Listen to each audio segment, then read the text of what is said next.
Mike's Daily Podcast. Welcome to episode 1203. 1203. My name is Mike Matthews, broadcasting from Cafe Anyway, located somewhere in Podcastro Valley, Mont. Today we hear from Benita, the Disgruntled Fiddle Player, the Brewmaster, and we get to an interesting segment called the Wow That's Wild Files, with one of these stories that makes you go, Mike's Daily Podcast. Wow! Something like that. Yeah. Mike's Daily Podcast. Well, I think I told you that I was having an interesting day yesterday, but I don't think I am today because the rain is not falling down like they say. I was hoping for some water on my car to make the dirt go away.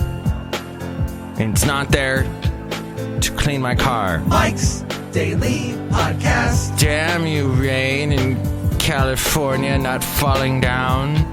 I had such good hopes. Mike's big hopes. Daily Dreams. Podcast. How did you dream? Yeah! Did you dream last night? Did you work through your problems like we were talking about at the end of last show? Working through your problems in your dreams is so helpful. We have so many things going on. I was thinking about people that I know in my life that are like sharks that just keep going. Never stop for self-reflection. And what happens to them? They get sick. Because at some point, the human body says, Stop! I can only process so much of what you're giving me. Time to chill. Time to take a breather. That's how life is. You gotta sometimes, sit down and think and not have a damn computer or smartphone in your hand. That's my advice to you. You good person. Taking time to listen to the show through a computer or a smartphone device in your hand. Thank you. There's a podcast that I love to listen to called To The Point with Warren Olney. He's been doing it for like 30 years now on a radio station in Los Angeles that comes out of Santa Monica College called KCRW. And he told an interesting story and had on an interesting guest discussing the body cameras that police wear. Look who just walked in, by the way. Hi, Mike. It's Benita, the rodeo queen. How you doing? It's a Disgruntled Fiddle Player. Tell you what. What? Look out. Here comes a big Obamacare premium surging to double digits right in front of your face. Look out. Wow. Look at that Obamacare premium. Thank you, insurance companies, for taking advantage of the situation and charging us more. I don't know what to say about this. I use the Obamacare. I have to tell you that I forgot my password, and that was a bit of a problem. Getting it set up was more easy than I thought. Everybody was like, oh, it's horrible.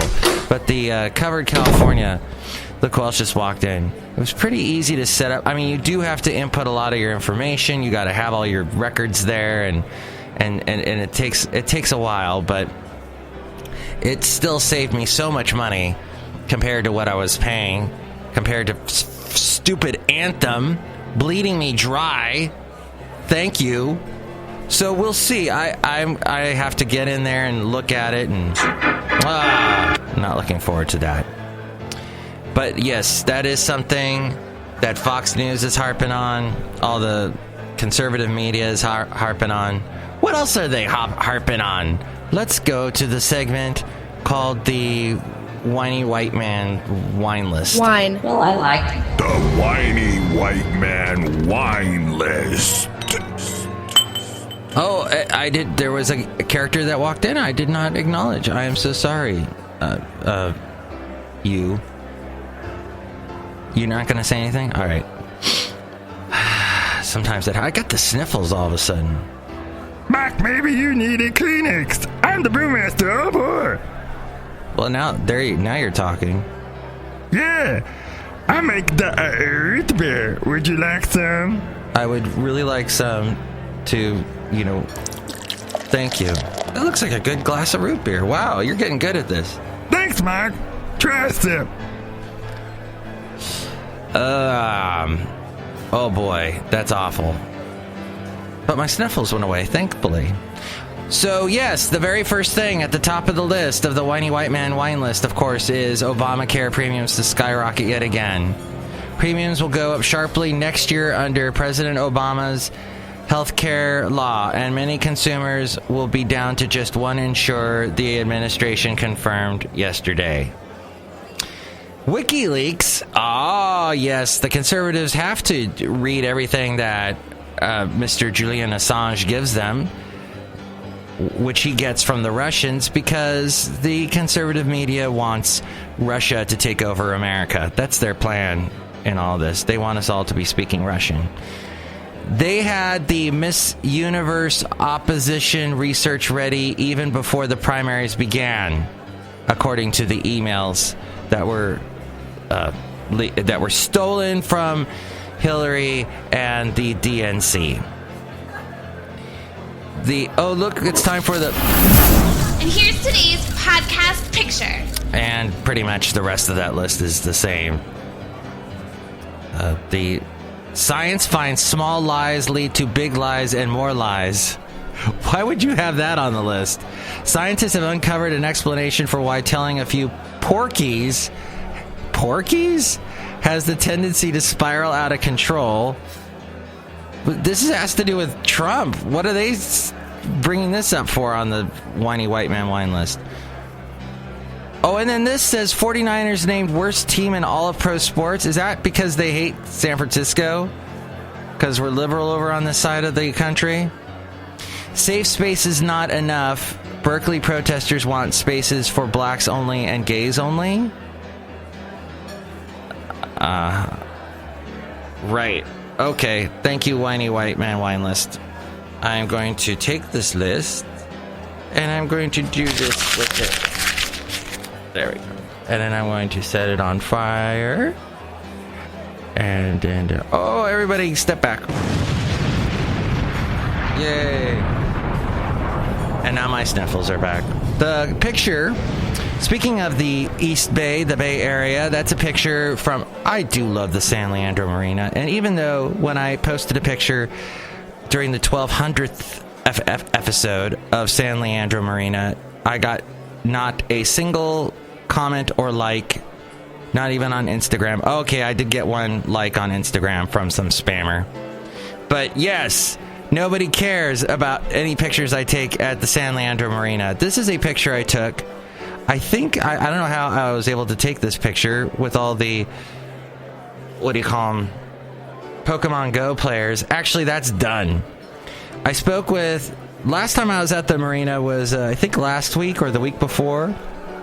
Pikachu! And someone told me Pokemon Go is done.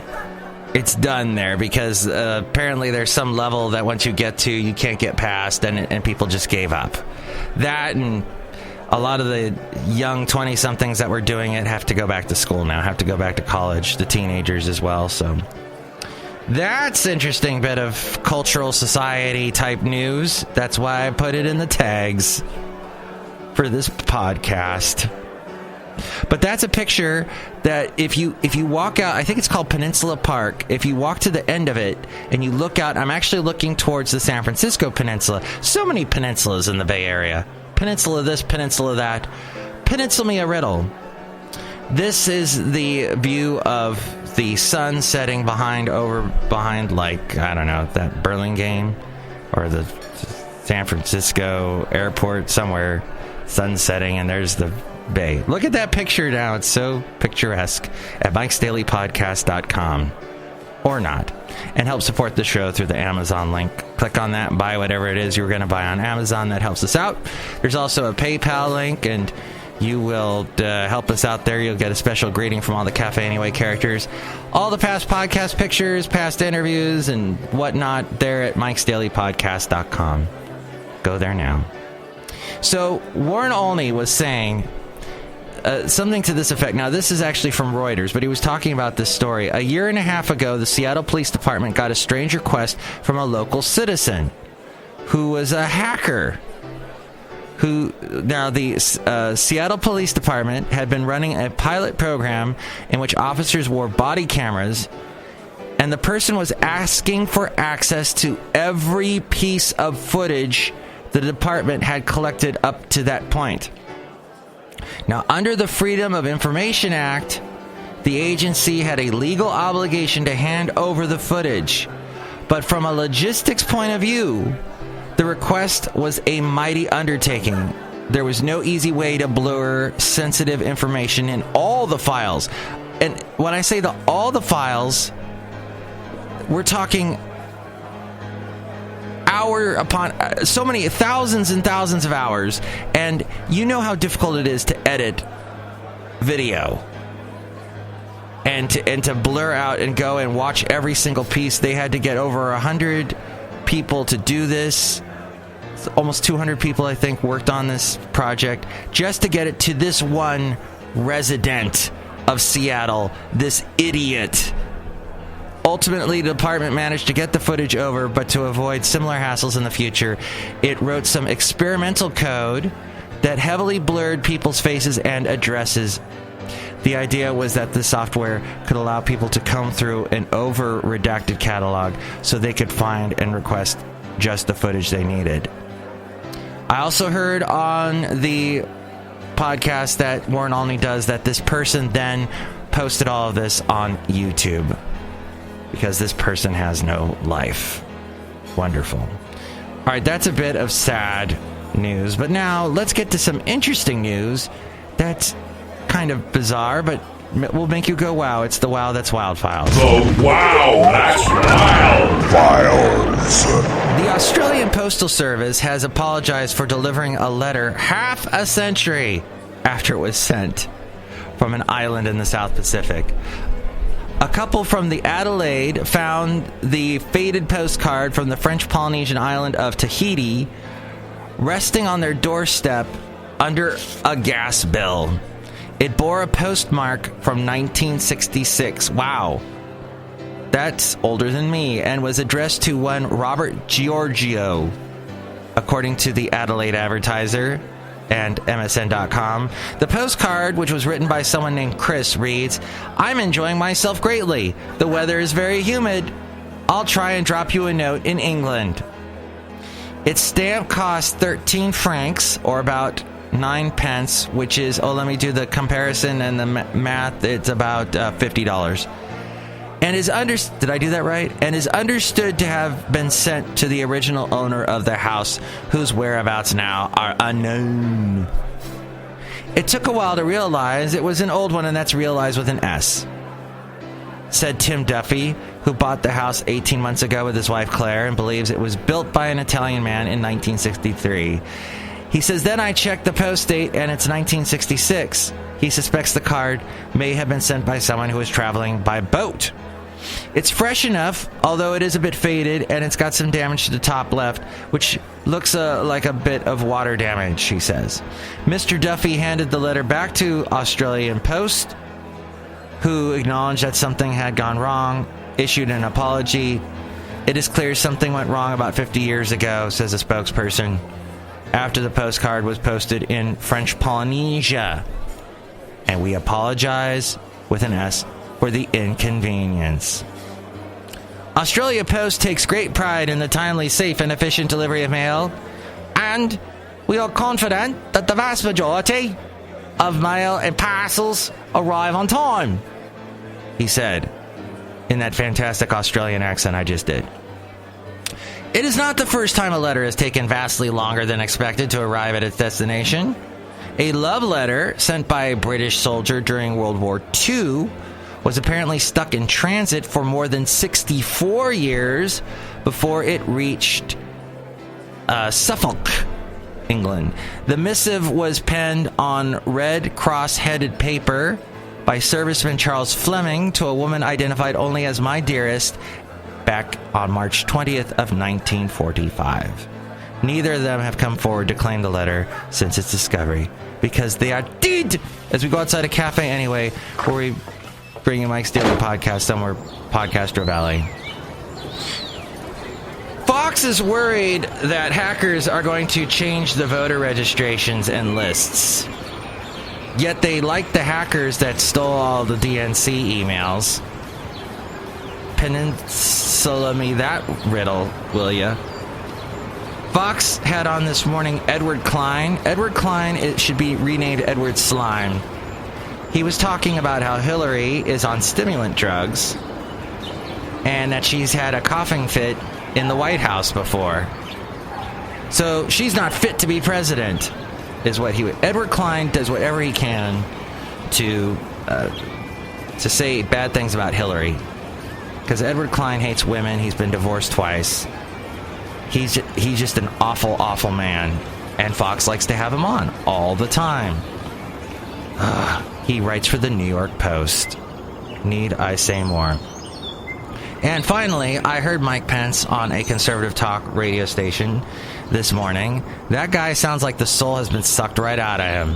He looks like the guy that from that movie where the vampires suck the souls out of people, but with electricity. They suck the power force with a life force. Did you ever see that? Oh, that's a crazy 1990s movie. People get the soul sucked out of them, and then all that's left is like a skeleton. And then I think they try and take over New York. That's the basic. Every horror movie or mass calamity movie has to deal with New York in some way, even Ghostbusters.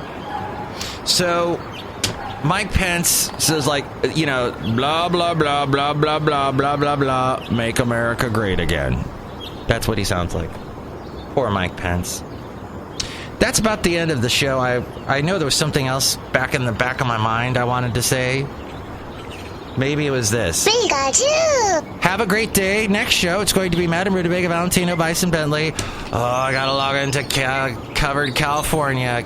Jeez, that's gonna be fun. Mike's Daily Podcast is written and produced and performed by Mike Matthews. His podcast is super easy to find. Download or listen to his show and read his blog at MIKEs-DAILY-PODCAST.com. Email Mike now at MIKEs-DAILY-PODCAST@gmail.com. See you tomorrow. Bye!